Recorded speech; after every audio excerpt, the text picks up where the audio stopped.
Hello, my dear students. How are you all? You all are fine, right? This side your teacher from SS Convent School, Bhupiamu Pratapkar. So let's start today's maths class, students. Open your books. Yes. So our chapter 1 is rational numbers. That is, this one is finished, right? हम linear equations कर रहे हैं, जो कि हमारा chapter 2 है ना? तो linear equations in one variable exercise इसकी 2.1 हमारी finish हो गई थी. फिर exercise 2.2 हम इसकी कर रहे थे. तो इसमें जो होमवर्क क्वेश्चंस दिए थे, चलो सबसे पहले उनको डिस्कस करते हैं. तो यहाँ से आपको क्वेश्चन नंबर 7 ऑनवर्ड्स आपको होमवर्क मिला था, 7, 10, 12 और 13, ठीक है. और उसके बाद 15 और 16. तो चलो 7 में क्या करना था, the sum of 3 consecutive multiple of 8 is 888. Find the multiples. तो हमने क्या बोला, सी तो लेट द 3 कॉन्सिक्यूटिव मल्टीपल्स क्या हो गए, x हो गया, तो दूसरा हो गया +8, x +8, और तीसरा हो गया इसमें +8, तो क्या हो जाएगा x + 16, ठीक है. और क्या गिवन है कि उनका सम क्या है, 888. तो अगर उनका सम 888 है तो मतलब इन तीनों का सम ही तो 888 है. तो बस लीनियर इक्वेशन बन गया. इनको आगे सॉल्व कर दिया, x की वैल्यू 288 निकल गई. जब x की वैल्यू 288 आ गई तो +8 कर दो तो दूसरा आ जाएगा 296, और उसमें +8 कर दो तो 304 आ जाएगा. तो तीनों मल्टीपल्स क्या हो गए, x +8, x + 16 की वैल्यू है ना. Okay students, I hope your answers were correct, right? Yes. चलो next question. Next question कौन सा था होमवर्क वाला, question number 10, right? The number of boys and girls in a class are in the ratio 7:5. Number of boys और girls जो किसी class में थे वो 7:5 रेशियो था. तो नंबर ऑफ बॉयज़ जो थे वो 8 मोर थे गर्ल्स से, ठीक है, 8 ज़्यादा थे लड़कियों से. तो बताओ टोटल क्लास की स्ट्रेंथ कितनी है. So students here it is, ratio of number of boys and girls क्या है, 7:5. तो हमने क्या माना कि जो नंबर ऑफ बॉयज़ हैं उनको 7x मान लो, एंड नंबर ऑफ गर्ल्स हैं उनको 5x मान लो, है ना. So given that number of boys and girls, जो नंबर ऑफ बॉयज़ हैं वो 8 मोर है नंबर ऑफ गर्ल्स से. इसका मतलब क्या, जो 7x है मतलब नंबर ऑफ बॉयज़ जो हमने माना वो क्या है, 8 ज़्यादा है लड़कियों से, जो कि 5x है, तो 8 + 5x है ना. 7x is equal to 8 + 5x. तो बस लीनियर इक्वेशन बन गया. इसको इधर ले आए, माइनस साइन हो गया, 2x = 8, x = 4. अब बताओ x की वैल्यू 4 आ गई तो क्या नंबर ऑफ बॉयज़ नहीं निकाल लोगे, जो कि 7x है, 7 4 28. नंबर ऑफ गर्ल्स भी तो निकाल लोगे, 5 4 20, राइट. फिर टोटल नंबर ऑफ स्टूडेंट्स क्या हो गए, क्लास की स्ट्रेंथ मतलब टोटल नंबर ऑफ स्टूडेंट्स, दोनों को ऐड कर दो, 28 + 20 क्या आ जाएगा, 48, राइट. इजी. नेक्स्ट क्या है, 15 ईयर्स फ्रॉम नाउ जो रवि की जो एज है वो हो जाएगी 4 टाइम्स उसकी प्रेजेंट एज की, आपको बताया ही था. तो what is Ravi present age, तो मान लो रवि की जो प्रेजेंट एज है वो x है, तो 15 साल बाद रवि की एज क्या हो जाएगी, 4x, मतलब x + 15 = 4x, है ना. तो x + 15 = 4x लिखो, या फिर 4x = x + 15, बात तो एक ही हुई, है ना. तो 4x - x = 15, ठीक है. 3x = 15, x = 15/3, 5. तो रवि की प्रेजेंट एज भी 5 आ गई, right. Yes, it is visible, right? Yes. Next, 13, a rational number is such that when you multiply it by 5/2, उसमें 2/3 जब ऐड करो उसके प्रोडक्ट में तो क्या मिलेगा, -1/12. तो what is the number, तो उस नंबर को ही x मान लो, ठीक है. अगर वो नंबर x है तो क्वेश्चन के अकॉर्डिंगली क्या हो जाएगा, x में जब 5/2 हमने मल्टीप्लाई किया और जो प्रोडक्ट आया उसमें 2/3 ऐड किया तो क्या मिलेगा, -1/12. तो ये लीनियर इक्वेशन बन गया, सॉल्व कर दिया, x की वैल्यू क्या आ गई, -1/2, राइट. ईजी. तो बस लास्ट में ये लाइन लिखनी है, so the rational number is -1/2.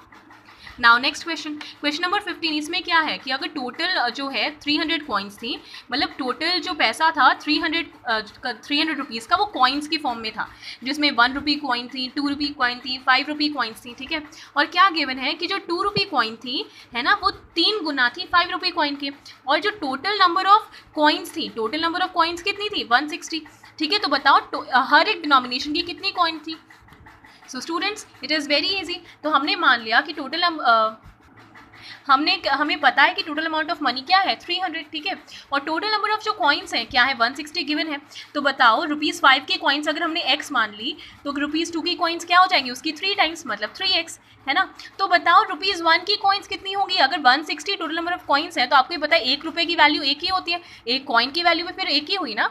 तो 160 जो कि टोटल नंबर ऑफ कॉइन्स है उनमें से आप ये जो इन दो जो ये x और ये जो कहाँ गए 3x, है ना, इन दोनों को जब टोटल करोगे, इनको माइनस कर दो तो 1 रुपी कॉइन के आ जाएंगे, है ना. क्योंकि अगर 5 रुपी कॉइन इतनी, 2 रुपी कॉइन इतनी, टोटल 160 रुपीज़, तो 160 कॉइन्स टोटल, सॉरी.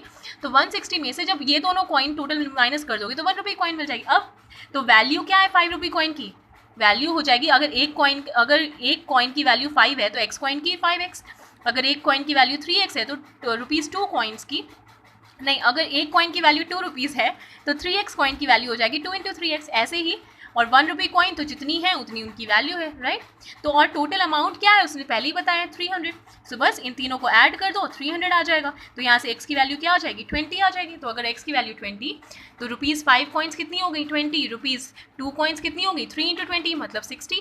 और ₹1 कॉइन कितनी होगी, 160 - 80 तो 80, right. Students I hope it is very much visible to you all, right. और क्वेश्चंस बहुत ईजी हैं, ओके।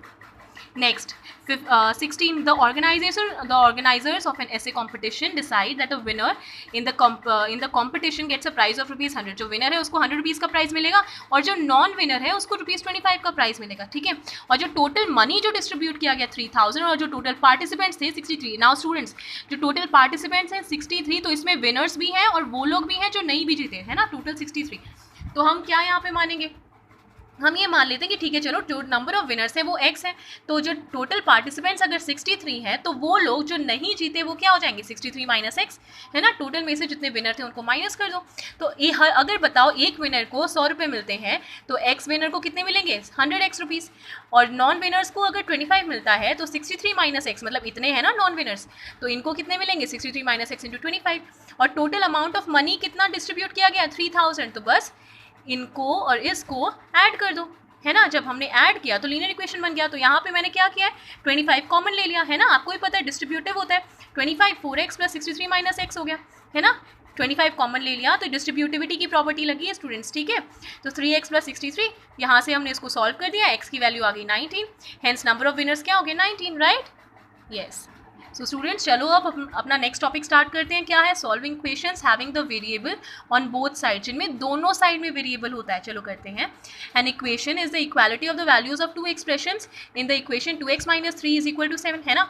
इक्वेशन क्या होता है, जहाँ पे दोनों साइड की इक्वालिटी होती है ना, LHS = RHS होता है, ठीक है। तो हम क्या देखते हैं, we now discuss how to solve such equations. ऐसे इक्वेशन को कैसे सॉल्व किया जाए जहाँ पे दोनों साइड ही x दिया हुआ है, ठीक है। तो देखो यहाँ पे कैसे करते हैं, 2x - 3 x + 2, तो क्या करते हैं, बस x की टर्म्स एक साथ ले आओ, ठीक है, ये कर सकते हैं। तो 2x जो हो जाएगा यहाँ पे देखो 2x = x + 2, ये -3 इधर जाएगा, हो जाएगा +3। तो 2x की वैल्यू क्या आई, x + 5।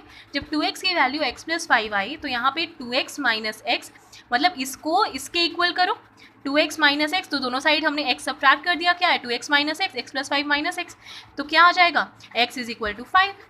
या फिर स्टूडेंट्स इससे भी आसान, ये x इस साइड शिफ्ट करो, जो भी x जो है उनको एक साथ कर दो और जो नॉन वेरिएबल्स हैं उनको एक साइड कर दो। तो ये जब x इधर आएगा 2x - x हो जाएगा, तो x हो जाएगा और यहाँ पे क्या बचेगा, 5, राइट, इजी।